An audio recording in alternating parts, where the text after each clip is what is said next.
So we're here today to talk cheese making and my favorite products, as well as which ones you should invest in and some that you may want to think about investing in the future. So bear with me as I have my notes here, I have some products to show you, and we'll get started. So first off, one of the things you'll want to know is I work with raw goat's milk. So anything that I recommend is for doing my recipes with raw goat's milk. If you're going to utilize something like cow's milk from the store, it may change your recipes and your needed products. So that will may come into play for you. So one of the first things that you're going to need is you're going to think, if you're making, say, a hard cheese, you're going to want a mold. And this here is a tome mold.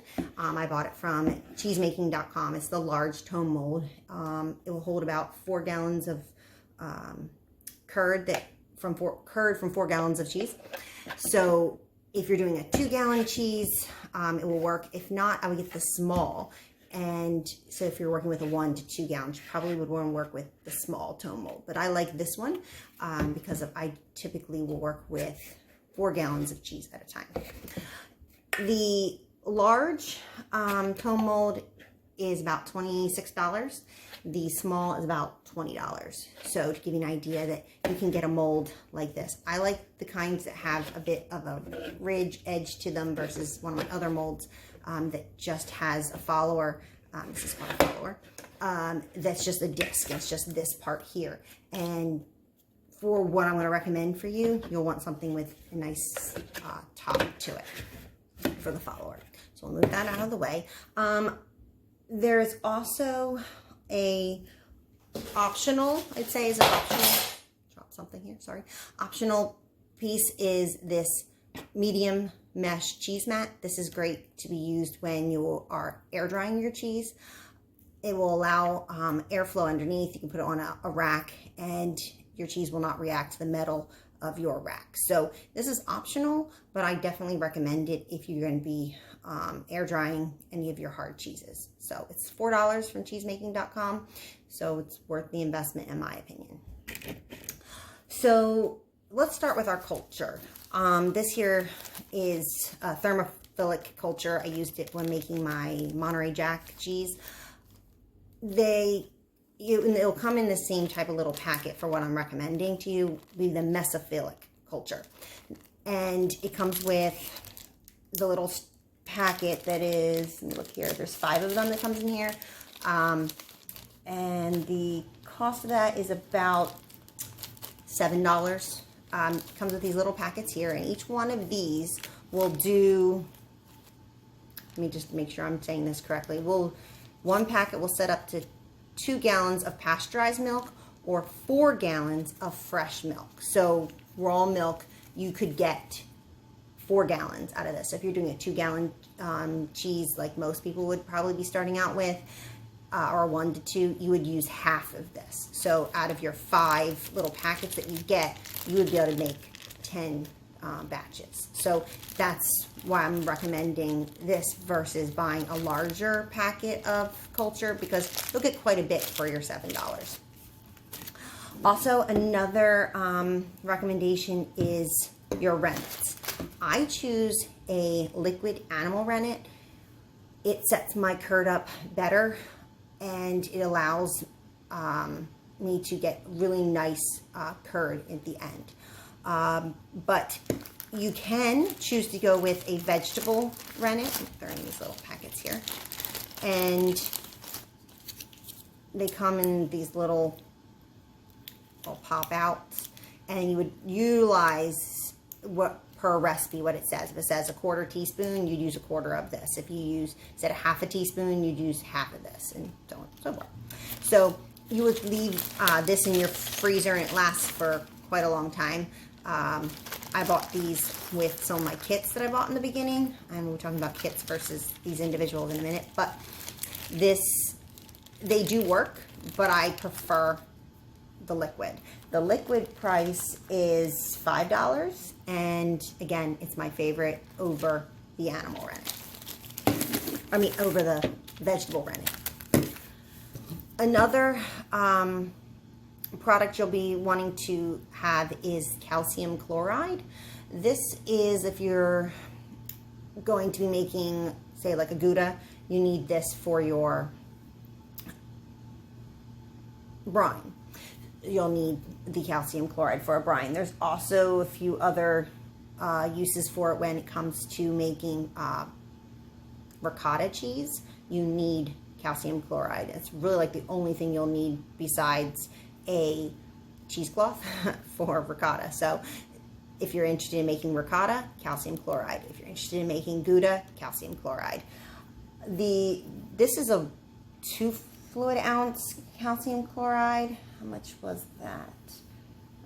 Calcium chloride, I think the 1 ounce is $4. So I make a lot of cheese, so I bought the 2 ounce, but for someone who's just starting out, 1 ounce is plenty, and you can spend your $4 for that, and you can make ricotta, Gouda. Also, your Monterey Jack needs the brine, so this would be necessary for that as well. So one of the most expensive parts of your cheese making journey, I recommend, is a really good thermometer. I bought the Chef's Alarm also from cheesemaking.com. Chef's Alarm is only available through authorized dealers, and cheesemaking.com is one of them. It's from ThermoWorks. You can buy it directly from their site or from cheesemaking.com. It's going to be about the same price, so it really doesn't matter. They don't typically go on sale, so you definitely plan to invest a good amount of money in one of them. It comes with this probe. I bought the immersible probe so it could just like drop into the milk and not worry about it getting wet and all. I've gone through 2 of them, and because they replaced it for me, they just keep dying. So I need to call the company again and see if they'll replace it and figure out what's going wrong with it. But this one works just fine. There's also an additional piece that I forgot to bring out here so I can show you. But that piece sits on the pot, and that's $4 for that. And it helps you just so that this doesn't like fall into the pot. So it'll sit on it. And I'll try and maybe add a picture of it to the end of this video here, because I don't even know where it is at this moment. So the cool thing is, I like the fact that this can sit on my fridge because it's got these magnets here, or I can then put it and have it in this nifty little container and keep it with all my cheese making stuff together, and it doesn't get damaged. For $65, I am not willing to let this get damaged. So another important part of cheese making is your cheesecloth. This is one that I actually bought off of Amazon. It is what was it called? It was like natural something or other cheesecloth. And I'm trying to see, well, how much did I get it? It was less than $5 for this cheesecloth. I've used this one, washed it, reused it multiple times. I love this cheesecloth. So it is worth shopping around and finding one that you really like. Most people will say use something like a butter muslin. I have butter muslins. I don't have one open that's used right now, but this is what I have more cheesecloth itself. I've just really been focusing on cheesecloth. As you can see, I don't have my butter muslins around, but it's a finer mesh, and I find it's harder to get the cheese curds out of it when you're washing it. So I like to go back to strictly cheesecloths. I haven't tried this one yet, but I'm really excited to try something different, so I have different places that I can buy them from and give you a recommendation on. But this one is a really wide mesh. Here, let me actually open it real quick so you can kind of see the differences between different cheesecloths. So, I don't know if you can see it here. Gotta open this up. Sorry, I should have had this open here. But see how open this is? This is a true cheesecloth. They have wider holes, and you'll typically, when you use a cheesecloth, then double it up so that you end up with a small, a finer mesh. That's why people say they'll use the butter muslins. And this is closer in type to butter muslin, but again, it's still got that nice wide open, helps get those cheese curds out. Butter muslin is just a teensy bit tighter weave.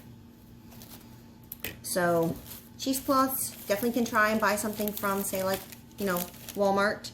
But remember, you're going to need to double it up. Otherwise, you'll end up with, especially with ricotta, you'll lose a lot of your curd through your cheesecloth. And this weave is very similar to the natural weave one I showed you a little bit ago. Let's see, you're gonna want salt. Now you can buy just straight cheese salt from places like Cheesemaking.com, but I use kosher salt. Same idea, and I've not noticed any difference in my cheese by using kosher salt versus cheese salt. They both just don't have iodine in them, which could discolor your cheese. So this is, I don't know, it depends. I get a bit large one of it, but you could get a small one if you're only doing a couple little bits at a time, and you can spend $2 or less at Walmart for kosher salt. Citric acid.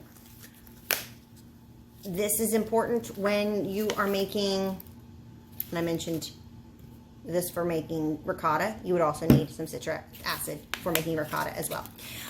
Citric acid is really necessary when you're dealing with pasteurized cheeses. So I don't use it a whole lot, but it's important to have for some. You need like a small amount here and there. It's about $4.25 from Cheesemaking.com. That's where I get most of my stuff, you can see. And it's worth just having, around, because you'll want it when you come across a recipe. You're not going to have to go find it somewhere at that moment. Another thing for hard cheeses is your wax. Now you can order this off of Amazon. You can order this off of any sites that provide cheese making supplies. I got mine again off of Cheesemaking.com. And you will heat this up on your stove top. I use an old frying pan, and then I dip my cheese, roll my cheese, however, in this wax. You can do a broiler method with your wax, but that's an added expense, and you can't get your cheese up to the mold killing temperature with doing a double broiler. I've tried and it doesn't work. So you'll need to use a frying pan, and you'll say it's an old one, go to the thrift store, buy one. A lot of us have old frying pans lying around. Just say that's not my cheese waxing frying pan. So the wax is, comes in different colors. You can use clear wax, you can use yellow wax, red wax, black wax. I've tried different ones, and it's fun. There's no difference between them. Just they're maybe more traditional to use a red wax with a Gouda than, say, with a cheddar, but it doesn't really matter.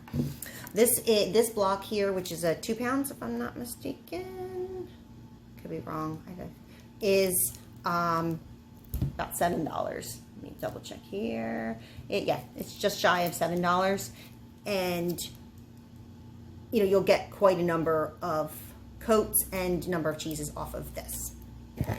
It can be reused, I've been told, but I have yet to try reusing wax. I'm saving some to try it myself.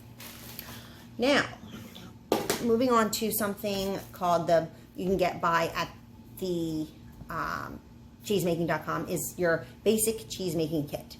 I was pricing it out, and the kit runs between $40 and $44, depending if it's on sale or not. I think currently it's on sale. And it comes with wax, the brush, which is a bristle, natural bristle brush. You can buy any natural bristle brush. That's all it is. Because if you get anything with the synthetic fibers, they'll melt in the wax. So this right now is really hard, but when you're dipping it in the wax, it just eventually melts this wax, and then you can brush it on your cheese. If you're choosing not to do the dipping method, you can brush it on, or if you end up with like bubbles that didn't fully cover. My handle came off, so it comes like this. I just have to reattach it, and then you just brush it on if you're choosing to use a brush on method. I typically don't even use this. I'll take something like a spoon, which I've allocated to my cheese making here. And I just take a spoon and I just like put in those little spots and kind of spread it around. It does the same job. It's easy because I use the dipping method. Then if I end with the bubble, I dip it in the wax, pour it on, spread it around, if I even spread it around. Because usually at that point I'm going to do another dip and it covers it up. So this, you just take one of your spoons, an old spoon, a thrift store spoon, whatever. I had a really old spoon, and now it's my cheese making spoon. I also use this spoon to, as the wax is heating up, sometimes I help stir it in because you don't want it to burn. So that has like multi-uses there. In the kit also will come a basket mold that's very similar to this. It's a little bit bigger, a little bit sturdier of plastic. These are the ricotta molds. I bought them. There's like 9 or 10 of them that I bought all in one little shot. So I have them for making my feta.